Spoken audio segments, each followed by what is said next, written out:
మంచి నీళ్ళలా ఖర్చవుతున్న డబ్బులు. ఎండల దెబ్బకు జేబులు ఖాళీ. ఆంధ్రప్రదేశ్లో ఎన్నికల ఖర్చును అభ్యర్థులు భరించలేకపోతున్నారు. ప్రచారం కోసమే ఎక్కువ మొత్తం చెల్లించాల్సి వస్తుంది. ఇంకా 2 నెలల వరకు సమయం ఉంది. ఏపీ ఎన్నికలకు సంబంధించి ఈ నెల 18వ తేదీన నోటిఫికేషన్ విడుదల కానుంది. 25వ తేదీ నామినేషన్లు దాఖలు చేయడానికి చివరి తేదీగా నిర్ణయించారు. పోలింగ్ మే 13వ తేదీన జరగనుంది. జూన్ 4వ తేదీన ఓట్ల లెక్కింపు జరగనుంది. అంటే ఇప్పటికే అన్ని పార్టీలు తమ అభ్యర్థులను ప్రకటించాయి. వీరంతా జనంలోకి వెళ్తున్నారు. ఇక పార్టీ అగ్రనేతలు ప్రజల్లోకి వెళ్తున్నారు. వివిధ బహిరంగ సభలు రాష్ట్రంలో నిర్వహిస్తూ ఓటర్లను ఆకట్టుకునే ప్రయత్నం చేస్తున్నారు.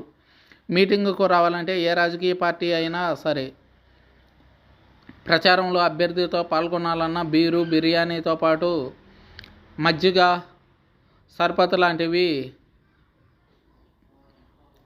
అందించాల్సిన అవసరం ఉత్పన్నమైంది. ఇక వాటితో పాటు కనీసం 500 రూపాయలన్నా తీసుకుంటున్నారు. ఇక వారికి ఉచితంగా టిఫిన్తో పాటు రాత్రి భోజనం ఏర్పాట్లు కూడా చేయాల్సి ఉంటుంది. ఇక ఎండాకాలం మండిపోతుండటంతో ఒక్క మంచినీళ్ళ ప్యాకెట్, బాటిల్స్కే అత్యధికంగా ఖర్చు అవుతుందని అభ్యర్థులు వాపోతున్నారు.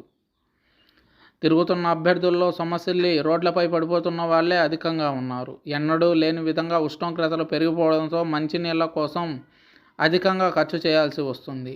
మంచినీళ్ళు, మజ్జిగ, సర్బత్తుల కోసమే ఎక్కువ మొత్తాలలో కేటాయించాల్సి వస్తుంది. రోజుకు లక్షల్లో ఒక మంచినీటికి, మజ్జిగకి, సర్బత్కి వెచ్చించాల్సి వస్తుందని అభ్యర్థులు వాపోతున్నారు.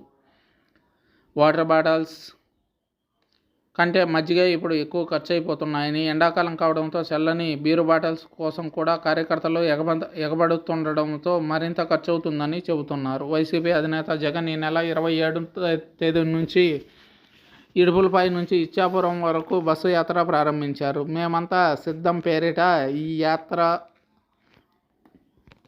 21 రోజుల పాటు సాగనుంది. 21 పార్లమెంటు నియోజకవర్గాల్లో భారీ బహిరంగ సభలను ఏర్పాటు చేశారు. ఈ సభలకు పెద్ద ఎత్తున జనాన్ని సమీకరించాల్సి ఉంటుంది. అదే సమయంలో నిన్నటి వరకు ప్రజాగళం పేరుతో చంద్రబాబు నాయుడు జిల్లాలను పర్యటించారు. రోజుకు 2 నుంచి 3 నియోజకవర్గాల్లో ఆయన పర్యటనలు సాగాయి. ఈ సభలకు కూడా నియోజకవర్గాల నలుమూలల నుంచి కార్యకర్తలను తరలించాల్సి వస్తుంది.